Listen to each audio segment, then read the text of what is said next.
Alright, gather round for the final story of Bala and Yemi, the last chapter in the tale of the Earth Mother's blessing.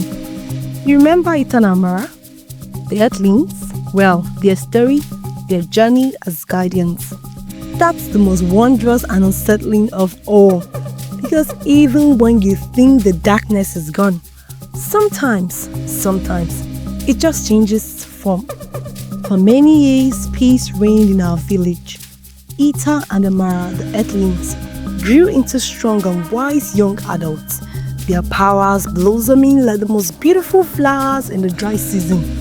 Ita, with his earth-blowing eyes, could command the very soil, making plants spring from barren ground, and mantos tremble with the stomp of his foot.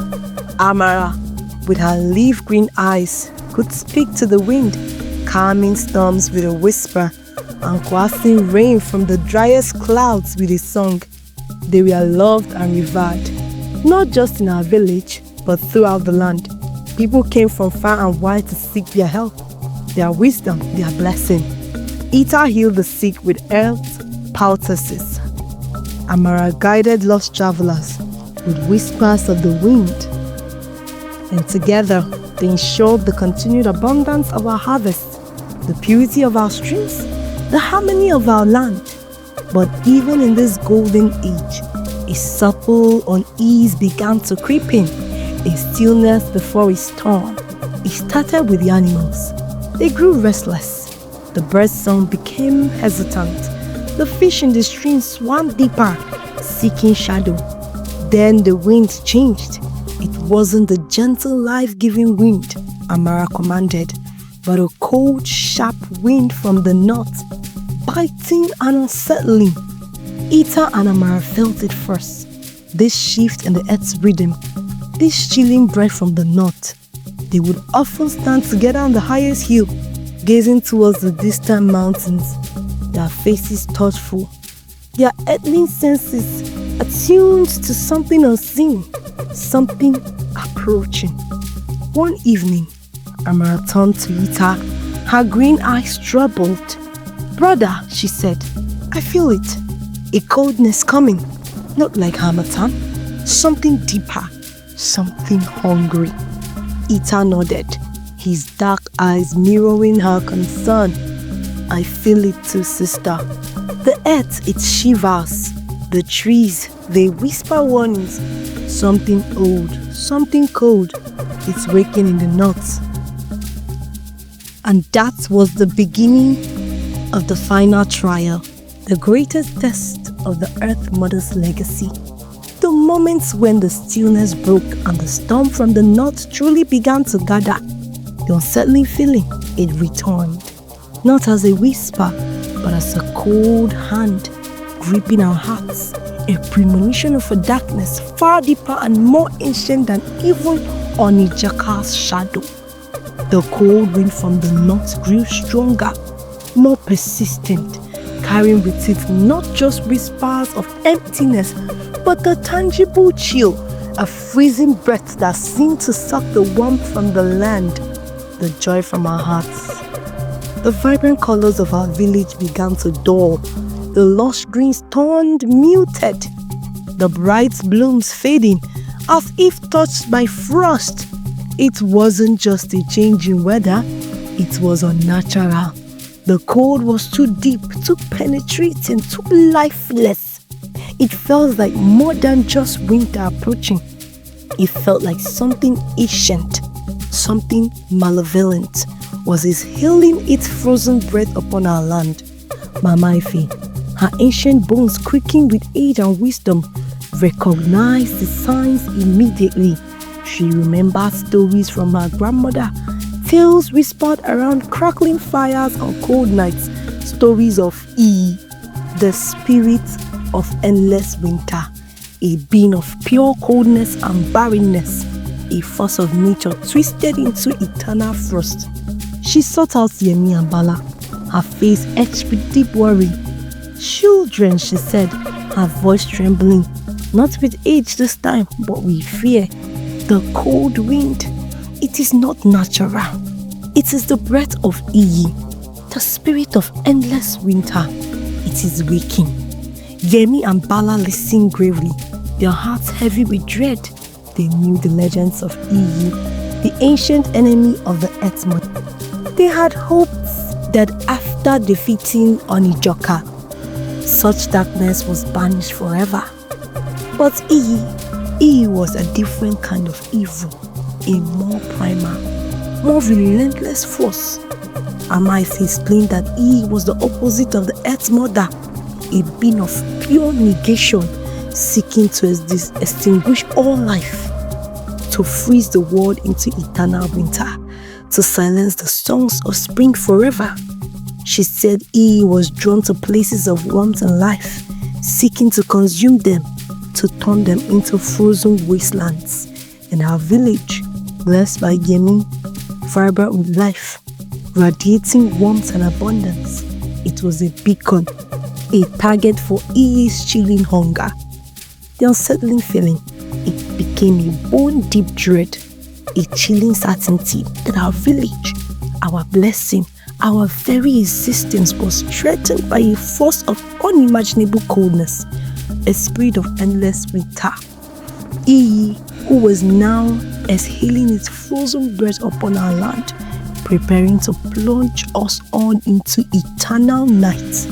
As the cold breath of Iyi intensified, chilling our village to its core, Ita and Amara sought guidance from Mama Ife.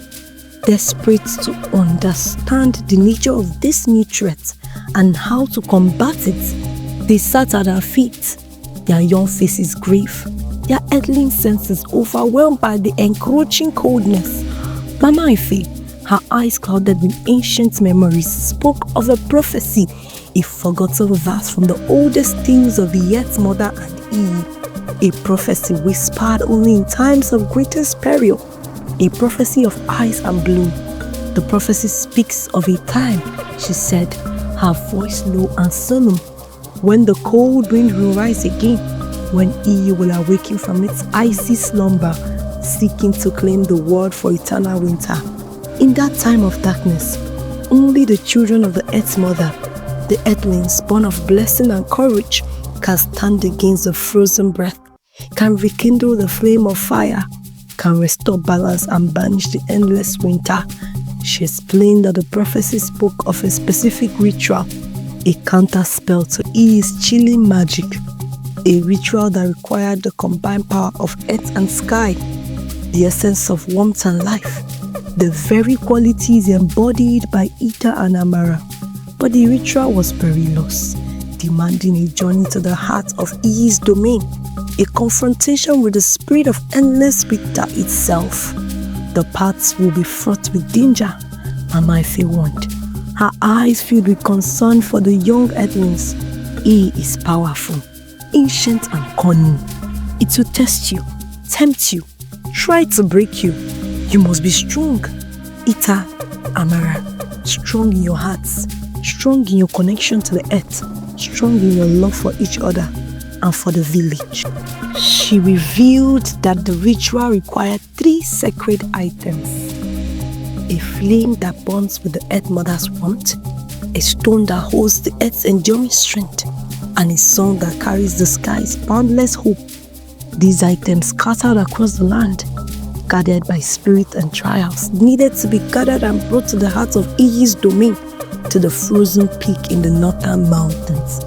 The unsettling feeling, it transformed into a heavy sense of responsibility, a daunting realization that the fate of our village, and perhaps the world, rested on the young shoulders of Ita and Amara, the earthlings, the children of prophecy, now tasked with embarking on a perilous journey to confront the spirit of endless winter, to gather the sacred items, to perform the ancient ritual, and to banish the frozen breath of Iyi forever. The trials of the Earth Mother's legacy had reached their most crucial point, and the destiny of our village and the world hung in the balance of ice and bloom. With the prophecy of ice and bloom echoing in their hearts, Ita and Amara prepared for their perilous journey north, towards the frozen peak, the heart of Iyi's domain. Yemi and Bala, though filled with worry, knew they could not stop their children from fulfilling their destiny. They armed them not with weapons, but with lessons, with ancient charms, with words of love and encouragement, and with the unwavering faith of a mother and father. Mama Ife provided them with a map drawn from ancient memory, showing the path to the frozen peak, a treacherous route through frozen lands, haunted forests, and icy mountains. She warned them of the dangers they would face, icy winds that could freeze their very soul, snow spirits that guarded the sacred items, and the ever-present chilling influence of itself, which could attempt to despair them, to surrender to the coldness, to abandon their quest. The villagers, united in their hope for salvation, offered gifts for their journey: warm furs, study books, dried fruits, and prayers. Carrying their collective strength and support, Ita, with his earth power, could guide them through treacherous terrain. Amara, with her wind song, could protect them from icy storms. Together, they were the earthlings, the guardians ready to freeze the frozen north.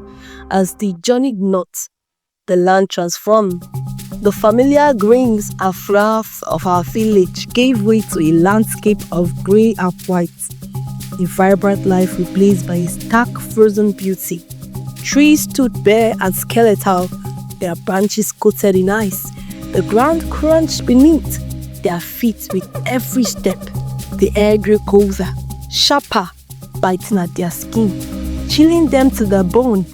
The wind, the north wind, whispered constantly around them, not with Amara's gentle guidance, but with a chilling mockery, a seductive despair. Turn back, earthlings, it hissed. Embrace the cold. Winter is eternal. Life is fleeting. Surrender to the ice. Surrender to the unsettling feeling. It was ever present now. The whispering ice, the biting wind, the oppressive cold. It was the breath of testing their resolve, trying to break their spirit, attempting to lure them into its frozen embrace. But Ita and Amara, hand in hand, their hearts filled with love and determination, their earthling spirits strong, pressed on, undeterred, their eyes fixed on the distant icy peaks of the frozen mountain, their destiny calling them into the heart of winter's domain. The first sacred item, the flame that burns with the Earth Mother's warmth, was said to be guarded by the embark spirits, creatures of fire and light, dwelling in a hidden valley, nestled amidst the frozen mountains.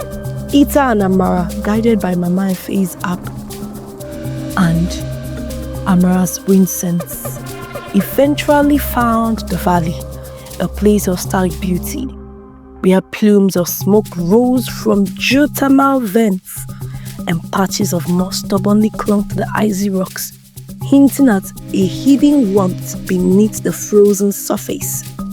They entered the valley cautiously, the air growing warmer as they descended, the biting north wind replaced by a gentle heat, a faint scent of sulfur and burning wood filling their nostrils. They found the embark spirits not as fiery demons as the legend describes, but as gentle beings of light and warmth, flickering like flames, dancing like embers, their forms shifting and shimmering in the geothermal haze. The embark spirits greeted Ita and Amara with a cautious curiosity. They had sensed the earthlings' approach, felt their connection to the Earth Mother, but they were wary of humans, remembering past betrayals, fearing the coldness of hearts turned to ice.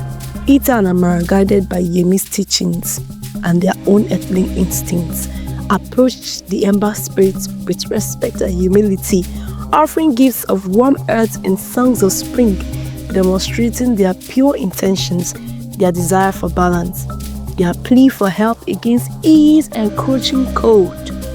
The embark spirits, touched by the earthling's sincerity, their warmth, their light, agreed to share their sacred flame, but not without a trial, a test of their worthiness, a challenge to prove they truly deserve the Earth Mother's warmth. The trial was a trial of embers. Ita and Amara had to walk through a path of burning embers, their bare feet exposed to the scorching heat, their spirits tested by the searing pain, their resolve challenged by the fear of being consumed by fire. The unsettling feeling, it intensified into a burning anticipation for the trial, fear for Ita and Amara's safety, but also a flicker of hope, a belief in their earthling strength, their inherited resilience, their capacity to endure even the fiercest flames. The trial of embers was about to begin, and the first sacred item, the flame of warmth, lay within reach, guarded by fire, tested by pain, waiting to be claimed by the worthy children of the Earth Mother. Ita and Amara, their feet miraculously unscattered by the trials of embers, claimed the first sacred item, a flickering flame contained within a crystal vial, radiating a gentle, life-giving warmth, the very essence of the Earth Mother's love. Emboldened by their success, they continued their journey deeper into the frozen north, seeking the second sacred item, the stone that holds the Earth's enduring strength. The sun was said to be hidden within the echoing caves, a labyrinth of icy tunnels and echoing chambers, guarded by the stone guardians, ancient beings of rock and ice, creatures of immense strength and unwavering resolve. Ita and Amara, guided by Mama Ife's map and Ita's earth sense, found the caves, a vast network of frozen passages carved into the heart of the mountains. Echoing with the whispers of wind and the groans of shifting ice, they entered the caves cautiously, the warmth of the amber flame via a small comfort against the biting cold, the unsettling silence broken only by the drip of melting ice and the distant echoes of unseen presences. They soon encountered the stone guardians, not as monstrous beasts as the legends portrayed, but as stoic figures of rock and ice, their forms blending seamlessly with the cave walls, their eyes glowing with a cold ancient light, their silence radiating an immense unyielding strength. The stone guardians challenged Ita and Amara not with fire, but with stillness, not with pain, but with endurance. Their trial was a trial of echoes. Ita and Amara had to navigate the labyrinth caves in complete silence, their voices hushed, their footsteps muffled, their spirits tested by the echoing emptiness, their resolve challenged by the fear of being lost forever in the frozen depths. The unsettling feeling is shifted into a chilling isolation within the echoing silence of the caves, isolation for each other, forced to rely on their own inner strength, their own earthling senses, their own connection to the silent, enduring power of the earth. The trial of echoes was a test of patience, of resilience, of inner fortitude, a challenge to find strength not in fire or warmth, but in the cold, silent heart of the earth itself. And the stone of strength, the second sacred item, lay hidden, the labyrinth, waiting to be claimed by those who could endure the echoing silence, who could find their own strength in the face of chilling isolation. Ita and Amara, their spirits tempered by the trial of embers, their resolve strengthened by the trial of echoes, claimed the second sacred item, a smooth grey stone, cold to the touch, but radiating an inner solidity, an unwavering strength, the very essence of the earth's enduring resilience. With two sacred items in hand, they pressed on, their journey leading them higher and deeper into the frozen peak towards the final trial, the most perilous challenge, the quest for the song that carries the sky's boundless hope.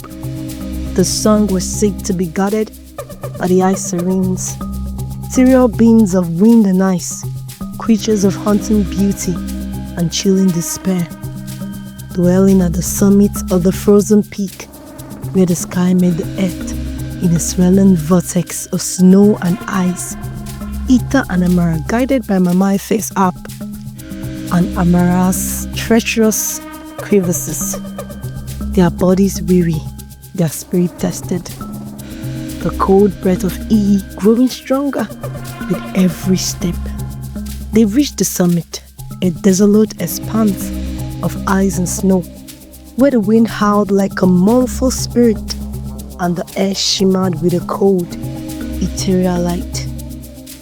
There, amidst the swelling snow, they found the ice sirens, not as alluring figures as the legends describe, but as beings of pure ice and wind, their forms shifting and indistinct, their voices weaving a haunting melody, a song of chilling despair, a lament of eternal winter.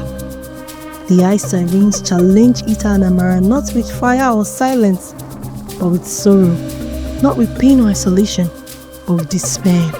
Their trial was the trial of the frozen heart.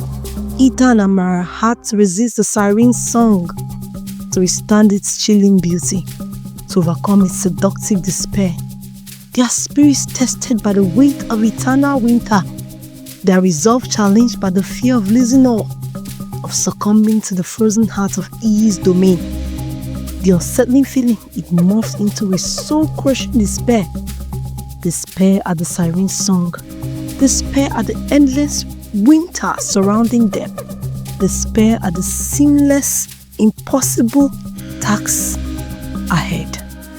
The trial of the frozen heart was a battle against hopelessness, a fight to hold onto the flame of hope, the warmth of love, the strength of unity, in the face of chilling despair. In the heart of E's frozen domain and the song of hope, the third and final sacred item lay hidden within the siren's lament, waiting to be claimed by those who could resist the siren call of despair, who could find their own hope in the face of eternal winter. Ita and Amara, their hearts heavy with sorrow, their spirits tested by despair, resisted the ice siren's song, clinging to the memory of Yemi's warmth, Bala's courage, Mama Efe's wisdom, and the love of their village. They found within themselves a spark of hope, a flicker of defiance, a refusal to surrender to the frozen heart of E's domain. And in that spark, they found the song of hope, not as a melody sung by the sirens, but as a song within their own hearts, a song of resilience, a song of unwavering faith in the Earth Mother's blessing.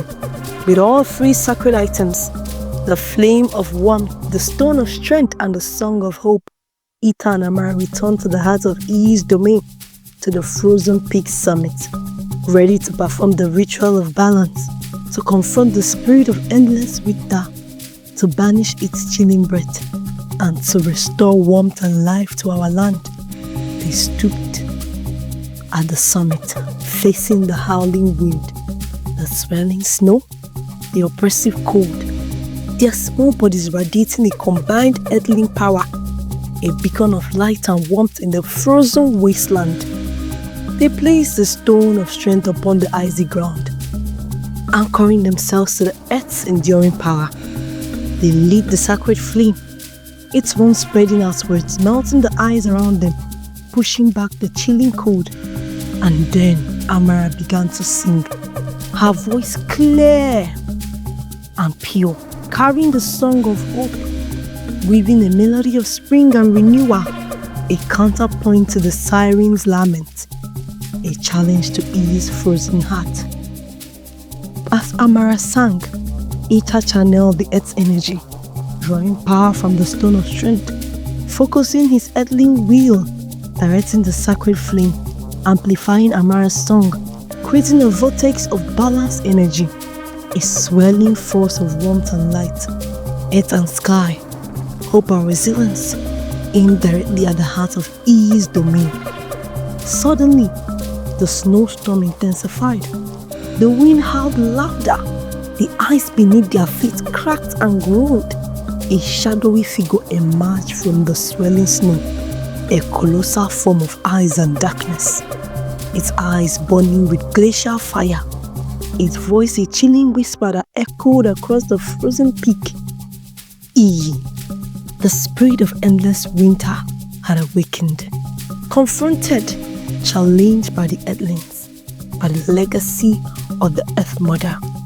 and the unsettling feeling, it vanished, replaced by a heart-stopping suspense, a breath-held anticipation for the final confrontation, the ultimate test of balance, the climatic battle between ice and blue, darkness and light, despair and hope. The spirit of endless winter, descended upon Ita and Amara, its icy breath freezing the air around them, its glacial gaze chilling them to their core. Foolish earthlings, it hissed, its voice like the cracking of ice, the groaning of glaciers. You dare to challenge me? You dare to bring warmth and life into my frozen domain? Your hope is futile. Winter is eternal. Darkness prevails. But Ita and Amara stood firm, their hands clasped together, their earthling spirits united, their hearts filled with the power of love, the strength of unity, the unwavering faith in the Earth Mother's blessing. Amara's song of hope soared higher, stronger, weaving a melody of warmth and renewal, a defiant challenge to ease chilling despair. Ita channeled the Earth's power, directing the sacred flame, amplifying its warmth, focusing its light, creating a shield of earth and fire around himself and Amara, pushing back ease and crushing cold. The ritual of balance reached its crescendo, the vortex of energy swirling around Ita and Amara intensified, drawing power from the earth, from the sky, from the sacred items, from the children's innocent spirits, creating a force of pure balance magic, a harmonious blend of warmth and strength, hope and resilience, earth and sky, light and life. The vortex of energy collided with E's icy foam, unleashing a blinding flash of light, a deafening roar of power, a shock wave that shook the frozen peak to its foundations. The snowstorm ceased abruptly. The wind died down to a gentle breeze. The ice began to melt, revealing patches of bare rock beneath. When the light faded, E was gone. Its shadowy form had dissolved, its chilling presence vanished, its frozen breath banished from our land. In its place, a warmth spread across the summit. A gentle breeze carried the scent of thawing earth, and a single vibrant flower, a bloom of pure white, pushed through the snow, unfurling its petals, reaching for the newly emerging sun. Balance was restored. Winter's shadow was lifted. The Earth Mother's blessing had prevailed, amplified, strengthened by the courage, wisdom and love of Ita and Amara, the earthlings, the guardians, the true legacy of Yemi and Bala. And the unsettling feeling, it was finally, definitively replaced by a radiant joy, a triumphant relief, a profound sense of gratitude for the children's light, for the enduring power of balance, for the eternal promise of spring after winter, bloom after ice, life after darkness.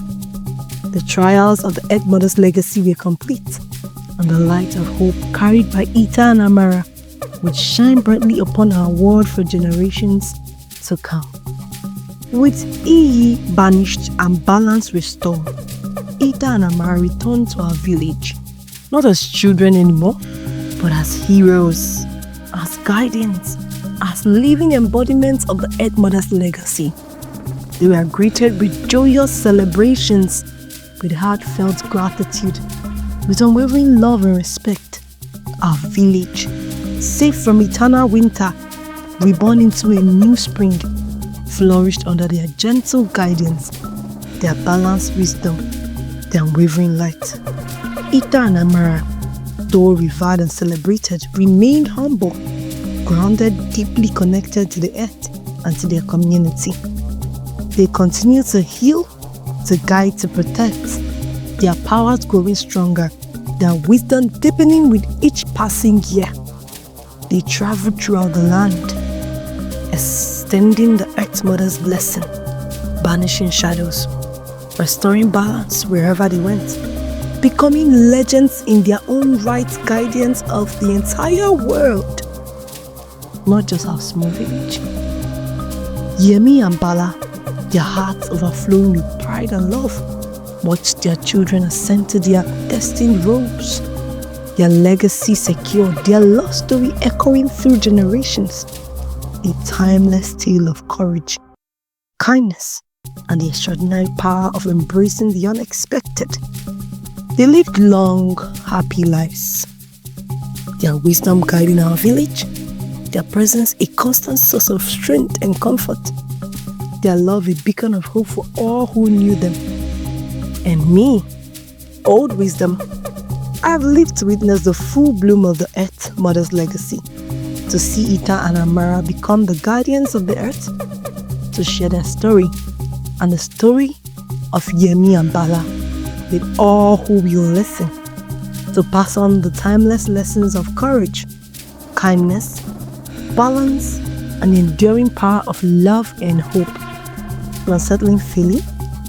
It is finally eternally gone, replaced by a deep abiding peace, a radiant joy, a profound certainty that even in the face of the greatest darkness, even when confronted by ancient evil, the light of hope, the power of balance, and the legacy of love will always prevail, carried on by the guidance of the earth for all time to come.